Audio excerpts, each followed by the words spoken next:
Olá, sejam muito bem-vindos ao Narrativas Antagonista. Eu sou Madeleine Lasco, sou sua companhia de segunda a sexta-feira, às 5 horas da tarde, aqui no YouTube do Antagonista. Você também lê as minhas colunas no site do Antagonista, sem paywall. Fato do dia: a queda de Assad, o ditador da Síria. A gente vai falar sobre esse processo que demorou muitos anos, foi muito sangrento. A gente vai saber o que esperar do futuro dessa história, sempre naquele nosso exercício para aprofundar o nível das discussões que estão cada vez mais rasas na internet. Mas aqui funciona assim: primeiro eu te trago os fatos e depois eu te dou a minha opinião. Mas antes de opinar, eu te trago uma coisa que você só vê aqui e eu acerto todos os dias. Qual é a narrativa da esquerda e qual é a narrativa da direita? Vamos lá?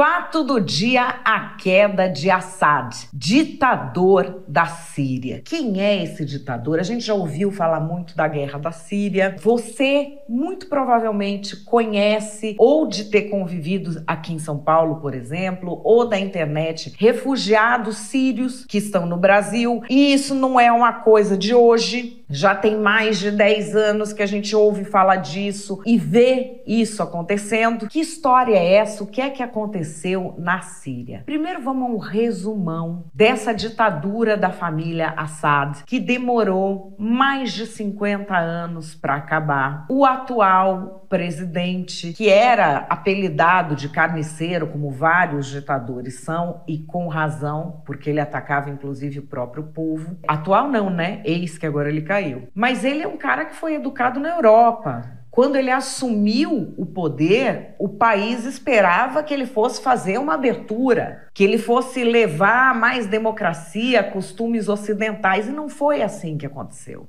Vamos ver um resuminho aqui.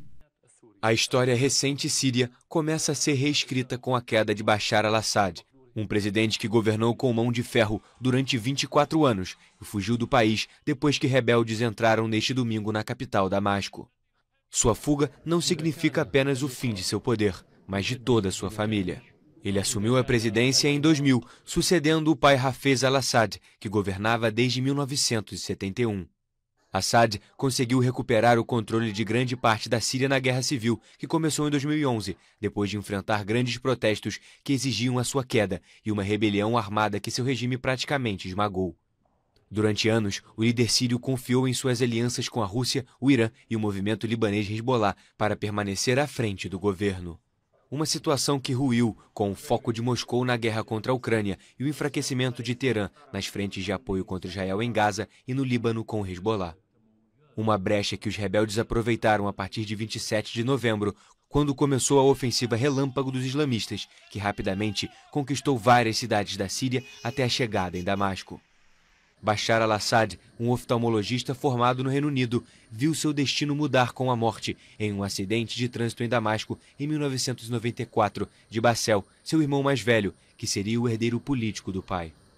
Ele foi então forçado a deixar Londres, onde conheceu sua esposa Asma, uma sírio-britânica que trabalhava para o JP Morgan. Assad fez um curso militar antes de iniciar nos assuntos políticos com seu pai, líder do partido Baath, que impôs um regime fechado no país, no qual a menor suspeita de dissidência poderia levar à prisão. Após a morte do pai em 2000, Bashar al-Assad assumiu o poder com um referendo celebrado sem a participação da oposição. Foi reeleito para um segundo mandato em 2007. Quando, no âmbito da Primavera Árabe, estourou a revolta em seu país em março de 2011, ele a reprimiu implacavelmente, provocando uma militarização do Levante que se transformou em conflito armado. A guerra de quase 14 anos deixou mais de 500 mil mortos e provocou o deslocamento de metade da população síria. O início do fim de Bashar al-Assad começa lá atrás, no finalzinho de março de 2011, porque começam a haver diversas revoltas populares e ele resolve controlar isso com mão de ferro. Apupado nas ruas, aplaudido no Parlamento. Ao final de 2 semanas de protestos, o presidente sírio afirma que não vai ceder ao que chama de conspiração para dividir o país. No primeiro discurso público desde o início da revolta, Bashar al-Assad mostrou que não está disposto a fazer concessões, nomeadamente sobre o fim do estado de emergência e a reforma do sistema de partido único, as principais reivindicações da oposição nas ruas. Frente ao Parlamento, al-Assad afirmou que a Síria é hoje alvo de uma grande conspiração interna e externa que mistura divisões comunitárias, exigências de reforma e as necessidades diárias do povo. Um dia depois de ter demitido o governo, al-Assad deixou claro que as reformas políticas não vão ser impostas pelos manifestantes. Lamentando o número de vítimas mortais das manifestações, o presidente anunciou a abertura de um inquérito aos incidentes, segundo ele, forjados pelos média. Já naquela época, em 2011, o fluxo de refugiados sírios ele foi tão grande que ele mudou a configuração de países vizinhos, como o Líbano, por exemplo. Esses refugiados chegaram até o Brasil. Recordar é viver. Eu vou te trazer aqui um vídeo de 2011 mesmo, mostrando o número de pessoas que resolveram ir embora da Síria. Um fluxo maior até do que o de Ruanda quando houve um genocídio. Cerca de 1,8 milhão de sírios fugiram para países vizinhos desde o início da revolta contra o regime de Bashar al-Assad, em março de 2011, segundo a Agência das Nações Unidas para os Refugiados. A cada dia, outros milhares cruzam a fronteira. Os países que os recebem são principalmente o Líbano e a Jordânia, seguidos pela Turquia, Iraque e Egito. Esse fluxo tem consequências políticas, sociais e econômicas para o país que recebe. Isso aumenta cerca de 15% da população do Líbano e 8% da Jordânia. Cerca de 1/4 desses refugiados vivem nos campos. O restante vive em comunidades de acolhimento ou casas alugadas, sem dinheiro, já que o acesso ao mercado de trabalho é limitado. Os problemas ainda vão piorar, de acordo com a agência da ONU, por falta de acesso ao emprego. A situação das crianças também é muito preocupante. Seriam mais de 800 mil fugindo da Síria. Além das necessidades básicas, a educação é um assunto preocupante. No Líbano, por exemplo, a escola pública tem que receber mais de 160 mil crianças refugiadas em idade escolar. O Bashar al-Assad continuava no poder se aproveitando de uma questão geopolítica que a gente tem hoje no mundo. As autocracias, as grandes ditaduras, China, Rússia e Irã, contra o eixo democrático representado por Estados Unidos e Europa. É ali que ele encontrou um jeito de se manter no poder. O presidente sírio Bashar al-Assad prestou juramento para um 4º mandato à frente do país. A cerimónia teve lugar este sábado no Palácio Presidencial, na capital, Damasco. O evento contou com mais de 600 de convidados.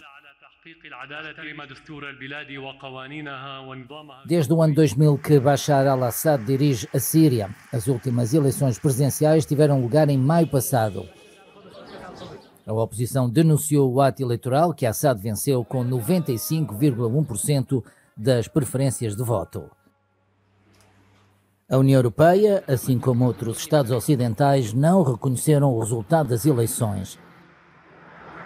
Países aliados da Síria, como o Irão e a Rússia, elogiaram o presidente. Há 10 anos que a Síria se encontra em estado de guerra civil.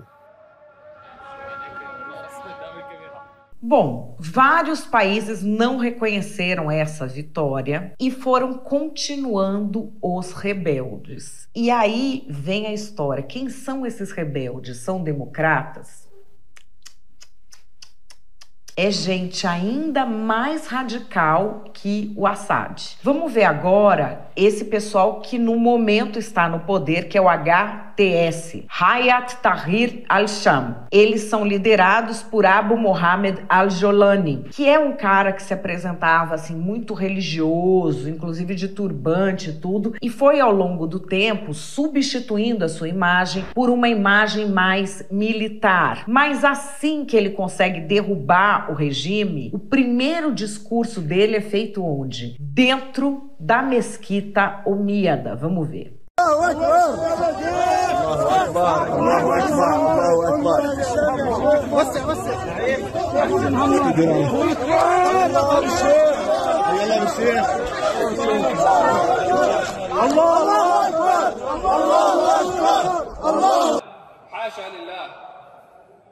أن يظلم هذا الطاغية كل أهل سوريا بفضل الله عز وجل ثم بفضل المجاهدين الأبطال. هذا مصر يا أخواني، وبالأرامل وباليتامى. هذا مصر يا أخواني بعذابات الناس الذين طبعوا في السجون، وبفضل الله عز وجل. لبيك لبيك يا الله، لبيك لبيك لبيك يا الله، لبيك لبيك لبيك يا الله يا الله. بهدوء بصمت نصلي نشكر الله عز وجل. هذا أوجب الواجبات علينا يا أخواني.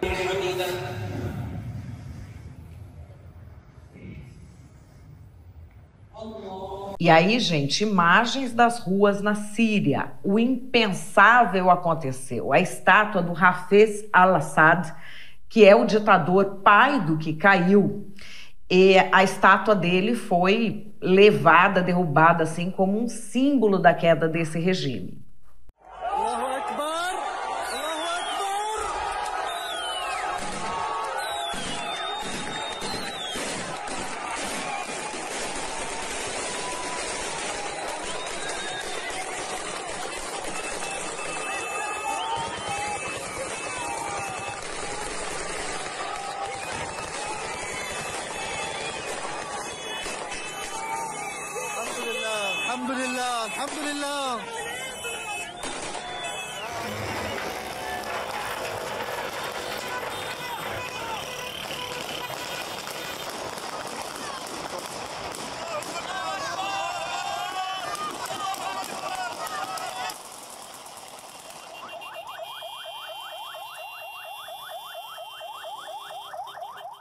Aí a gente vai ver a população se revoltando, porque esses ditadores, invariavelmente, acumulam fortunas. Você veja, se nos regimes democráticos, políticos corruptos já ficam riquíssimos, avalie nas ditaduras, né? E a população se revoltou e fez uma coisa muito simbólica. Invadiu a garagem de carros de luxo do ditador. Vamos ver aqui. هات لك واحد لامبورجيني يا ابو الفوز.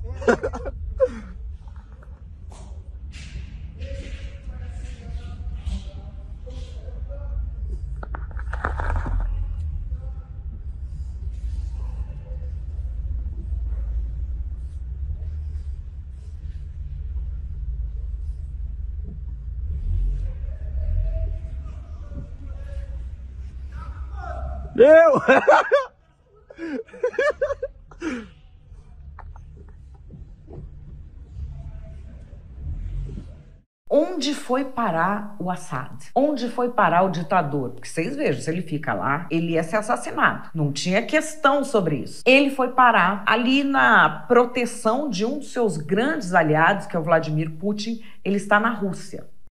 Bashar al-Assad e sua família estão em Moscou, anunciaram as agências de notícias russas na noite deste domingo, citando uma fonte do Kremlin, depois que o líder sírio foi derrubado por uma ofensiva de uma aliança de rebeldes liderados por islamistas radicais. Assad e os membros de sua família chegaram a Moscou. A Rússia lhes concedeu asilo por razões humanitárias, disse a fonte às agências de notícias TASS e RIA Novosti. Essas mesmas agências afirmaram que a Rússia está em contato com os representantes da oposição armada síria, cujos líderes garantiram a segurança das bases do exército russo e das instituições diplomáticas no território da Síria. Também neste domingo, a Rússia anunciou que solicitou uma reunião de emergência do Conselho de Segurança da ONU sobre a Síria, após a ofensiva dos rebeldes. Ao menos 910 pessoas, incluindo 138 civis, morreram na Síria desde que os rebeldes iniciaram a ofensiva relâmpago em 27 de novembro, que resultou na tomada de Damasco. Os números são da ONG Observatório Sírio para os Direitos Humanos. E aqui, olha, jornalistas que cobrem o Oriente Médio, como o Recep Soylu, que é turco, ele cobre bastante Turquia, disse que a França começa a pensar em suspender as concessões de asilo dos sírios depois da queda do Assad. Essa é uma declaração que foi dada pelo ministro do Interior da França. E o que vai ser agora? O que vai ser agora da Síria, com esses rebeldes no poder? Ninguém sabe ainda, mas eu vou trazer aqui para vocês uma análise de um amigo aqui da gente, professor Roque, René Ozzy Cuquier. claramente o Assad não tinha mais esse poder de controlar. Ele dependia muito da Rússia e do Irã e do Hezbollah. Como esses três grupos ou países estão perdendo, o Assad ficou muito vulnerável e caiu. E, assim, a queda do Assad tem ganhadores e perdedores. Os perdedores, a Rússia é uma perdedora, porque o porto que os russos têm, a base aérea que eles têm dentro da Síria são de extrema importância para suas operações na África. E também é um acesso que os russos têm ao mar Mediterrâneo. Eles estão no Mar Negro, mas para sair do Mar Negro precisa passar pelo Estreito da Turquia para chegar no Mediterrâneo. Estando na Síria, eles já têm acesso direto ao Mediterrâneo, que é uma posição importante principalmente para as operações dos russos na África, e geopoliticamente, como a Rússia não tem saídas para o mar, mares que não congelem. Então, nesse sentido, a Síria é muito estratégica. O que vai acontecer com a Rússia? Os russos já conversaram, já tiveram uma reunião ontem, anteontem, uma série de países se reuniram para debater o que estava acontecendo, e os russos já disseram que querem manter as suas bases e assinaram um acordo com Assad antes dele cair, já tinham assinado, que a Rússia tinha a possibilidade de ficar décadas com essas bases. Eu imagino que o HTS vai manter as bases russas. Claro, se ele for a instituição, se ele for o grupo que vai dominar o país. Agora, existe uma possibilidade da Síria descer uma ladeira abaixo e entrar numa guerra civil novamente e se tornar uma grande desordem, um caos generalizado. Nesse sentido, talvez os russos não sejam capazes de manter as suas bases. Mas vamos supor que a Síria não siga esse caminho, e aí então os russos devem permanecer com as suas bases. O HTS, a Turquia, os países árabes provavelmente vão ser a favor que os russos fiquem ali. Tem um outro fator importante, é que o exército da Síria, ele usava equipamentos russos, ele foi treinado, ele tinha uma estrutura muito próxima e alinhada com os russos. O próximo governo da Síria vai querer manter isso, os mesmos armamentos, os soldados sabem usar esses armamentos, não vão ter dinheiro para adquirir novos, peças antigas. Enfim, acho que é possível que a Rússia permaneça ali com algum esforço, não é uma coisa automática, não é uma base também segura, é uma situação delicada, mas que no final do dia pode ser que os russos consigam manter a sua presença na Síria, mas deixa de ser um lugar tão estratégico e importante, onde os russos estão projetando poder, estão mostrando força.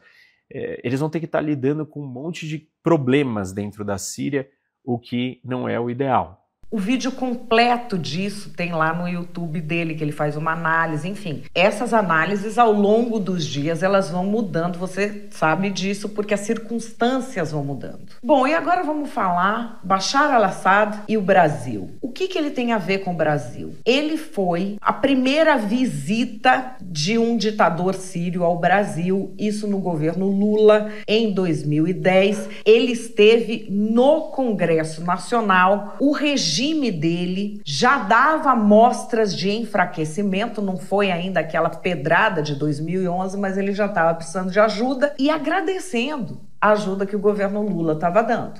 O presidente da Síria, Bashar al-Assad, visitou o Congresso e pediu ajuda do Brasil para resolver o conflito entre israelenses e palestinos na faixa de Gaza. É a primeira visita do presidente sírio ao Brasil. Ele foi recebido no Congresso Nacional pelos presidentes da Câmara, Michel Temer, e do Senado. José Sarney manifestou solidariedade às populações do Oriente Médio, envolvidas em frequentes conflitos, e defendeu a mediação brasileira nas negociações para a paz na região. O presidente Lula venceu esse espaço, uma vez que ele saiu para tentar ser um mediador na crise entre o Irã e Israel em torno do problema nuclear. O presidente do Senado também condenou o cerco à faixa de Gaza mantido por Israel. A nós choca muito vermos e avaliarmos com muita tristeza a brutalidade do que ocorre no Oriente Médio. E nós que aqui somos habituados a ter convivência, o Brasil, por exemplo, tem fronteira com 10 países, não temos um problema de fronteira, nos leva profundamente não só a condenar o que ali ocorre, como também a desejar que a paz seja restabelecida. O presidente sírio disse que, além do apoio moral que o Brasil sempre manifestou, hoje há apoio prático do país à paz no Oriente Médio. Ele elogiou a abertura brasileira aos imigrantes, um modelo que, acredita, deve ser ampliado. Ao comparar a ação israelense no Oriente Médio à imigração no Brasil, Bashar al-Assad sugeriu: imaginem se os imigrantes recebidos expulsassem vocês de casa. O Brasil tem sim condições de ajudar. Eu só acredito que nós devemos ter essa visão clara do que o Brasil sozinho, evidentemente, não conseguirá. Mas, se somando as outras potências, as grandes potências, o Brasil como uma potência emergente, nós podemos colaborar, sim, com a nossa experiência para que se busque, em definitivo, a paz no Oriente Médio. Bashar al-Assad disse que, no encontro com o presidente Lula, pediu ajuda nas negociações de paz com Israel e defendeu um assento permanente para o Brasil no Conselho de Segurança das Nações Unidas. Já o presidente Lula afirmou que o Brasil quer ser parceiro do projeto de paz no Oriente Médio. Defendeu a participação da Síria nas negociações e a criação do Estado palestino. A Síria participa do movimento de países não alinhados aos Estados Unidos. Por isso, o roteiro do presidente Bashar al-Assad na América Latina incluiu Venezuela, Cuba e agora o Brasil.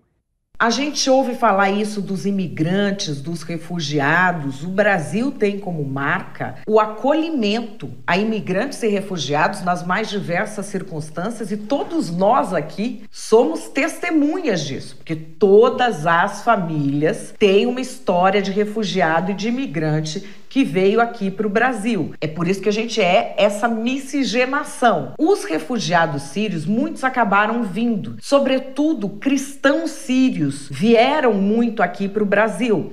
O que será dos cristãos sírios agora, com esse novo regime? Ninguém sabe. Os cristãos sírios, em várias oportunidades, vieram aqui para o Brasil. Há clubes de cristãos sírios aqui no Brasil. É uma comunidade forte e a gente tem, olha que interessante, até iniciativas da Prefeitura de São Paulo para a integração de sírios, sejam eles cristãos ou não. Vamos dar uma olhada.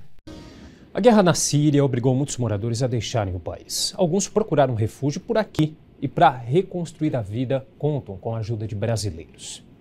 Razan encontrou no abraço de Silmara o conforto para recomeçar a vida em terras estrangeiras, depois de sofrer os horrores da guerra em Alepo. Eu vi muitas pessoas no chão.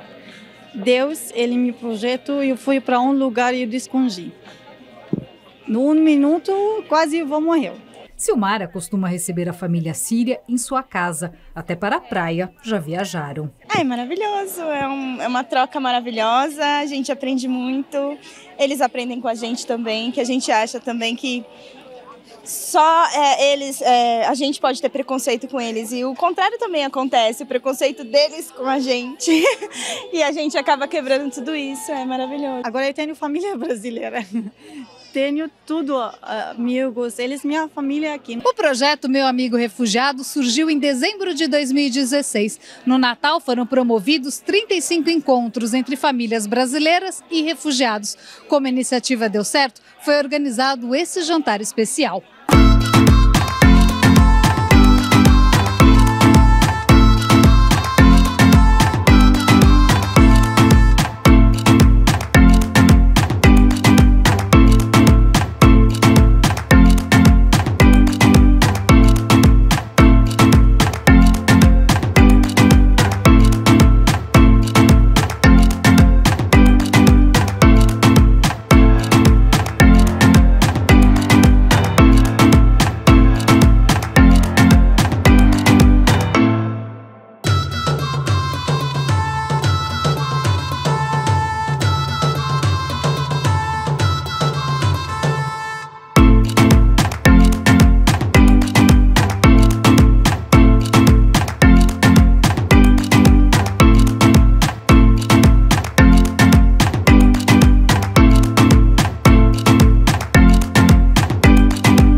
governo Lula II, lá atrás, em 2010, assinou diversos acordos de cooperação com o ditador sírio Bashar al-Assad. Essa aqui é uma reportagem da TV do governo, da TV Lula, da TV Brasil. A Síria fica a oeste da Ásia. Tem uma população estimada de 18 milhões de pessoas. A capital é Damasco. Nos últimos 7 anos, o comércio entre Brasil e Síria aumentou e passou de 78 milhões de dólares em 2003 para cerca de 307 milhões de dólares em 2009. A visita do presidente da República Árabe Síria ao Brasil é uma retribuição feita pelo presidente Lula em 2003 a Damasco. Em Brasília, os países assinam acordos de cooperação jurídica em matéria penal e acordo de transferência de pessoas condenadas, assim como o Programa Executivo de Cooperação Educacional e memorando de entendimento na área de saúde. E para terminar, recordar é viver. Olha que foto linda, gente. Olha como tava felizinho o ditador sírio aqui no Brasil. E o que é esse colarzinho dele? Não é o colarzinho da Síria, não. Isso é nosso. A gente que deu. Olha que lindo. Ele foi condecorado com o grande colar da Ordem Nacional do Cruzeiro do Sul, dado pelo presidente Lula, que não se manifestou sobre a queda de Assad. O Itamaraty se manifestou orientando brasileiros que vivem na Síria a deixarem o país. E aí, o que é que você acha disso tudo? O que é que você pensa? Conta pra mim, mas calma, segura, que antes de você falar qual é a sua opinião e de eu dar a minha opinião, a gente vai aqui para as narrativas. O presidente Lula está tendo uma conduta exemplar no caso da queda do ditador da Síria, Bashar al-Assad. Ele já teve uma interferência antes, nos seus primeiros mandatos, quando tentou convencer o ditador sírio a se abrir para a democracia. Ele não ouviu. E o castigo chegou a cavalo. O mundo tem novos ventos. Lula, à frente do Brasil, significa mais democracia em todo o mundo. E a gente vê essa influência se expandindo até o Oriente Médio. A gente vê o quê? Os sionistas estão provocando uma instabilidade no Oriente Médio todo. Israel está provocando guerra em todo canto. É um massacre genocida que está fazendo na faixa de Gaza, que quer repetir no Líbano, que quer repetir no Irã. E agora a gente vê que até na Síria causou problema. E o presidente Lula se manifesta contra o genocídio de Israel sempre que ele pode. É para isso que eu fiz o L. Faz o L.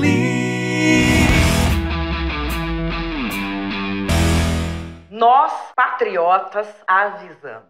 Agora caiu um ditador amigo do Lula, mas é um governo esquerdopata amigo de tudo quanto é ditadura. Se bobear, ele pega esse povo aí que era da Al-Qaeda, que é ligado ao Hamas, e enfia tudo no BRICS também. Ele quer enfiar o Talibã no BRICS. Ele quer enfiar o Brasil nessa lógica de ditadura muçulmana. Tanto é que tem fotinho dele rindo ao lado do Assad. Ele condecorou o Assad. E agora? Tá quietinho, ó.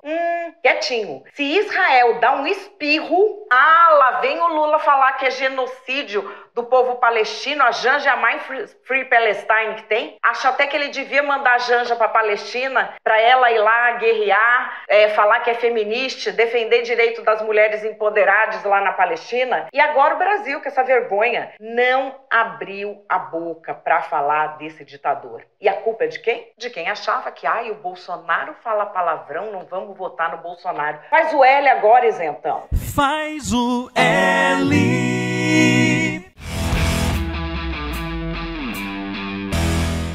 E qual é a minha opinião? A minha opinião é que o Tiririca estava errado. Pior que tá, fica sim. E nós, brasileiros, temos que aprender essa lição. Que a gente não aprende, né? A gente não aprende com a experiência. Mas a gente precisa uma hora aprender essa lição.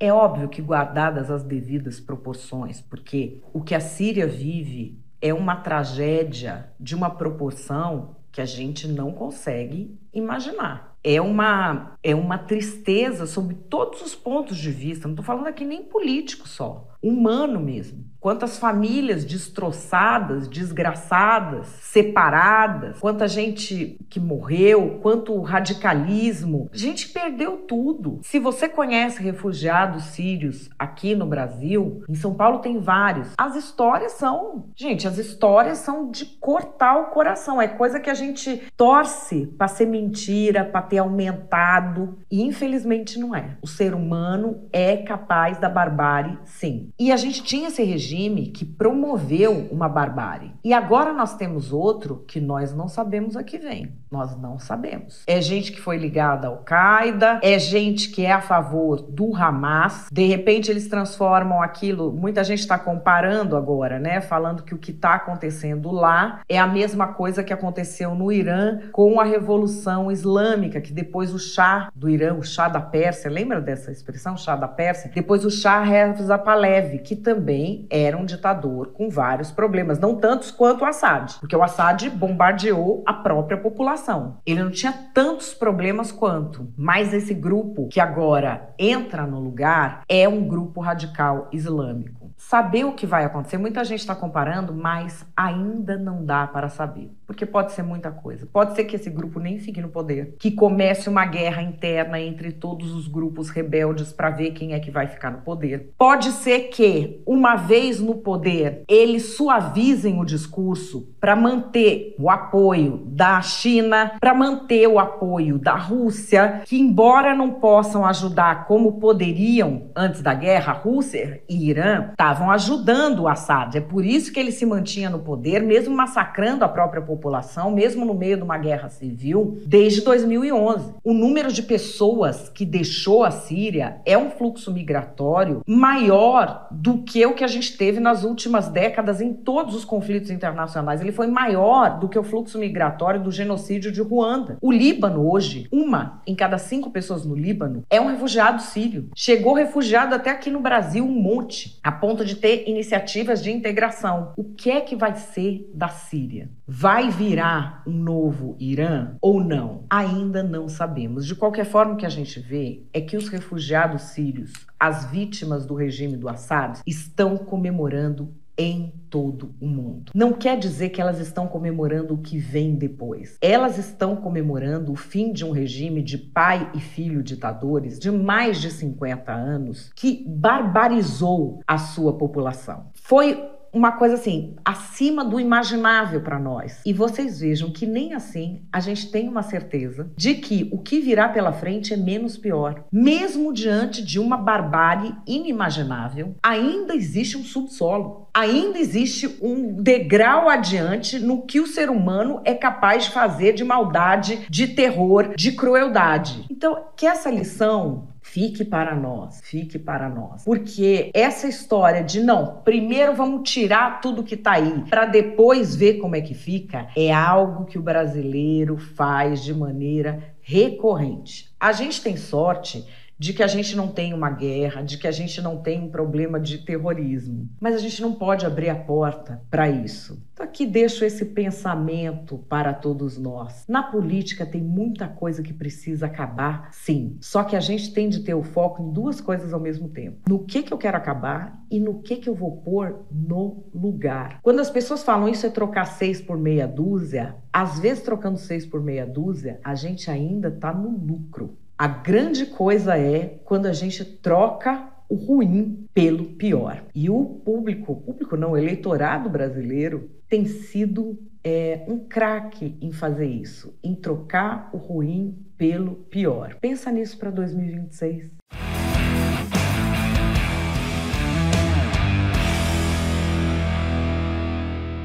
Bom, pessoal, Narrativas Antagonista vai ficando por aqui. Agradeço demais a sua audiência. Curta, comente, compartilhe a nossa corrente espiritual dos 3 Cs aqui no Narrativas. Eu vou ficando por aqui hoje. Eu volto amanhã às 5 da tarde. Grande beijo e até lá.